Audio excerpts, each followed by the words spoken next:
요즘에 클래식 공연의 인기가 또 높아지고 있다고 합니다. 지난해 클래식 공연의 티켓 판매액이 1,000억 원을 넘었다라고 하고요. 1분 만에 전 좌석이 매진되거나 또 공연장에 마치 아이돌 콘서트처럼 2030 세대도 몰린다고 하는데요. 클래식의 대표 주자면 역시 성악가를 빼놓을 수가 없죠. 오늘 직업의 세계 시간에 성악가를 간접적으로라도 만나보겠습니다. 한경 비즈니스의 강웅민 기자와 함께합니다. 안녕하세요. 안녕하세요. 어떤 성악가를 만나셨어요? 제가 만난 분은 이 클래식계에서 특히 이제 국내 소프라노 중에서는 굉장히 권위자로 알려진 분인데 이 오은경 성악가라는 분을 만나고 왔습니다. 이분은 초등학교 들어가기 전부터 음악을 시작했다고 해요. 네. 6살인가 뭐 한 7살 때쯤에 아동 콩쿠르에 출전해서 상을 받은 것부터 시작하면 한 50년이 훌쩍 넘은 성악가였고요. 음악을 시작하게 된 계기를 좀 들어보니까 원래 어머니께서 네. 이 노래에 대한 꿈이 굉장히 크셨는데 그 시절에는 노래를 한다는 게 좀 쉽지 않다 보니까 하나뿐인 딸이 이제 재능이 좀 있어 보여서 밀어줬다고 하고요. 경북 경주 출신입니다, 이분이. 네. 그래서 이제 버스 타고 뭐 초등학교 때 수시간 걸려서 서울 콩쿠르에 나가면서 고생도 좀 많이 했었는데 뭐 대회에 나가기만 하면 1등을 휩쓸고 오니까 이분 표현으로는 집에 쌀이 떨어져도 노래를 안 시킬 수 없는 분위기였다고 합니다. 어떻게 보면 이제 집안에 이렇게 세우신 분이기도 하고. 근데 되게 유명하신 분이네요. 오은경 성악가님. 굉장히 권위가 있는 분이시죠. 세종대 교수이시기도 하고. 맞습니다. 근데 이제 보통 음악하는 분들도 어릴 적부터 시작을 하지 않습니까? 네. 앞에서 보니까 어릴 때부터 콩쿠르에 나갔다고 하셨었고, 구체적으로 어릴 때부터 어떤 교육을 어떻게 받게 될까요? 보통 이제 이 클래식 곡이 외국 음악이잖아요. 네. 그 가사도 대부분 이제 유명한 외국 시인들이 쓴 시로 네. 이렇게 만들어졌고 뭐 독일어, 이태리어로 돼 있어서 외우기도 굉장히 어렵습니다. 그렇죠. 그래서 이 외우는 시간도 굉장히 투자를 좀 많이 해야 되는 부분이 있는데 네. 그래서 어릴 적부터 이 클래식의 역사부터 뭐 발성법 같이 노래를 부르는 방법들 그리고 뭐 가사를 외우는 거 그리고 무대 위에서의 이런 뭐 애티튜드들 굉장히 긴 시간 동안 배워야 하는 분야였습니다. 그러네요. 뭐 하나부터 10까지 복잡한 거죠. 그야말로 예술이니까. 근데 왜 성악을 한다고 하면 이거 금수저들이나 하는 거 아니야? 돈이 진짜 많이 들 텐데 그런 생각들 많이 하시잖아요. 그렇죠. 어떨까요? 현실적으로. 아무래도 뭐 그냥 공부를 하는 것보다는 좀 비용이 좀 많이 드는 편인데 제가 주변에 이제 성악하는 분들 보니까 예. 뭐 전공을 하더라도 학원 다니는 것처럼 늘 레슨을 좀 계속 받아야 되고요. 그렇기 때문에 이제 레슨비가 좀 들어갑니다. 이 레슨비도 뭐 선생님에 따라서 비용도 굉장히 뭐 천차만별이고요. 뭐 콩쿠르나 공연을 한번 준비를 하게 되면 뭐 피아니스트 그리고 다른 이제 뭐 관악, 현악기 이 전공자들을 섭외해야 되기 때문에 이 모든 거를 다 이 성악가들이 개인으로 부담을 해야 되는 부분이 있었습니다. 아이고 그러게요. 계속 갈고 닦아야 하니까 거의 평생 계속 레슨을 받아야 되는. 그렇죠. 돈 좀 많이 듭니다. 많이 들 수밖에 없을 것 같아요. 또 왜 예고 많이 가지 않습니까? 네. 예술 중고등학교 나와서 성악을 또 대학교까지 가서 전공을 하고 이런 코스를 밟지 않으면 거의 성악가 되기란 어려울까요? 안 그래도 궁금해서 이 질문도 드렸는데 현실적으로 아예 불가능한 것은 아니라고 해요. 네.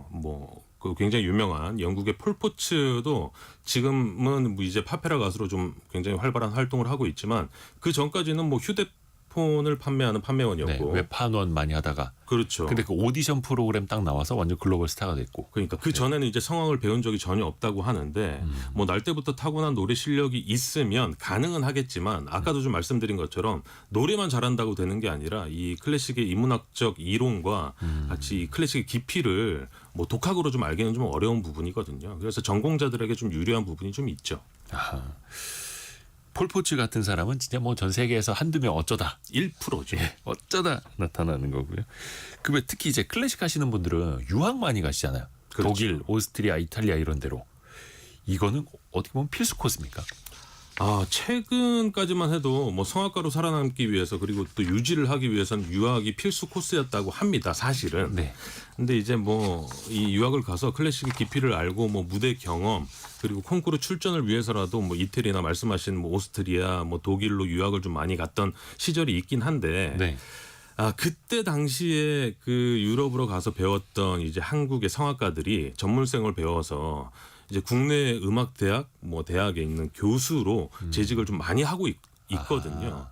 그래서 이제 그 노하우가 한국에 있는 성악가 그리고 교수들한테 굉장히 많이 전파가 돼서 이게 지금 강점이 되고 있습니다. 우리가 또 많이 배워와서 우리의 수준도 높아져서 그렇죠. 교육의 질과 수준도 높아진 거네요. 네. 오히려 외국에서 우리나라로 클래식 배우러도 많이 온다면서요. 네, 굉장히 재밌었는데 이분이 그 세종대 음악대학에서 이제 교수로 재직 중이신데 중국 유학생들이 굉장히 많이 지원을 한다고 합니다. 2020년도에 이제 2명의 중국 유학생이 지원을 해서 처음에는 이분도 얘들이 왜 지원을 했지? 라고 굉장히 의아했다고 해요. 근데 이제 그 당시에 배웠던 학생들이 중국으로 가서 입소문이 좀 퍼지면서 지금은 수십 배가 늘었다고 하는데 이번 학기에 들어보니까 이제 중국 유학생 지원자가 100명이 넘었다고 합니다. 이 경쟁률로 따지면 한 뭐 3, 4대 1? 지원자가 100명이 넘었다고요? 그렇죠. 그러니까 아까 말씀드린 대로 이제 해외에서 뭐 세계적으로도 한국 성악가의 위상이 조금씩 높아지면서 입소문이 좀 타기 시작한 거죠. 그러니까 이제 뭐 물론 이제 유럽으로 떠나는 게 과거에는 어떤 코스였습니다만 이제 클래식을 배우기 위해서 성악을 배우기 위해서 한국으로 유학 가자 이런 인식들이 또 생기는 분위기가 좀 잡히고 있다고 합니다. 신기합니다. 성악가는 뭐 당연히 노래를 잘해야 될 테고 그 밖에 또 어떤 중요한 요소가 필수일까요? 어찌됐든 이 성악가는 이 관객들 앞에서 노래를 좀 해야 되잖아요. 그렇기 때문에 이제 사람 앞에 서거나 아니면 무대 위에서는 뭐 이 무대 공포증이 있다 그러면 성악가로서는 뭐 자질이 좀 없다고 볼 수 있고 그래서 대부분의 성악가들이 좀 성격이 좀 외향적이고 대범한 면이 좀 있다고 합니다. 그리고 이제 무대에 한번 서기 위해서는 굉장히 좀 많은 것들을 포기하며 살고 있었는데 뭐 술 담배 같은 건 물론이고 음식도 뭐 공연이 잡히면 짜고 매운 거는 좀 피해야 되고 공연이 좀 잡혀 있으면 목소리를 좀 보호하기 위해서 사람들도 좀 멀리 한다고 합니다. 그렇게 해서 또 자기 관리를 해야 또 오랫동안 할 수 있는 일이기도 하고요.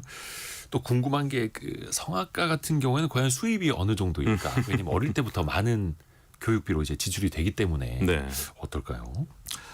보통 이제 이 성악 전공자들이 그 합창단에 들어가거나 아니면 솔리스트로 활동을 하는데 네. 합창단의 경쟁률이 뭐 아시는 분들은 아시겠지만 굉장히 경쟁률이 치열하거든요. 네. 그래서 이제 뭐 한 명이 은퇴를 하면 그 파트에 자리가 난다는 말이 있을 정도로 그 합창 단원이 되는 길이 바늘구멍이라고 합니다. 그래서 이제 뭐 학교에서 성악을 가르치기도 하고 뭐 다른 분들은 이제 요즘에는 이제 그 아카데미를 차리거나 개인 레슨을 해서 이제 수익을 좀 발생을 한다고 합니다. 또 성악가들이 요즘에는 활동 범위를 넓히고 있더라고요. 예능에도 그렇죠. 꽤 많이 나오고. 요즘에는 뭐 성악 전공자들이 뭐 가수나 아니면 뮤지컬 업계로 좀 넘어가기도 하는데 최근에 이제 성악 전공자들만 모아서 오디션 경쟁 프로그램을 해서 굉장히 좀 인기를 좀 얻기도 했는데 클래식 업계도 좀 분위기가 많이 바뀌었다고 합니다. 네. 근데 이제 예전에는 성악가가 가요를 부르는 걸 이 업계에서는 어른들 금기시했죠, 금기시. 좀 용납 못하는 분위기가 있었다고 하는데 이런 분위기도 조금씩 바뀌고 있다고 합니다. 그래서 뭐 크로스오버라고도 하고 맞습니다. 김영란님도 포레스텔라 강형호님 이야기를 또 해주셨고 포레스텔라 굉장히 유명하죠. 직업으로서의 성악가 앞으로의 비전은 어떨까요? 사실 이 성악가를 만나서 취재를 해보니까 투자한 것 대비 이 아웃풋이 나오는 직업은 아니다라는 생각이 좀 들었는데 그래도 반면에 긍정적인 측면이 좀 있었는데 아까 말씀드린 것처럼 이제 한국의 클래식이 세계 시장에서도 좀 두각을 나타낼 정도로 성장을 하고 있어서 뭐 크로스오버뿐만 아니라 정통 클래식계 시장도 앞으로 더 커질 가능성이 좀 있어 보였습니다. 그리고 또 요즘에는 이 클래식 공연을 보러 가는 젊은 세대들도 많아졌다고 하고요. 또 그렇죠. TV 프로그램에서 각종 경연 이런 걸 또 통해서 많이 또 대중화되는 것도 좋은 것 같습니다. 한국 비즈니스 강홍민 기자와 함께했습니다. 고맙습니다. 감사합니다.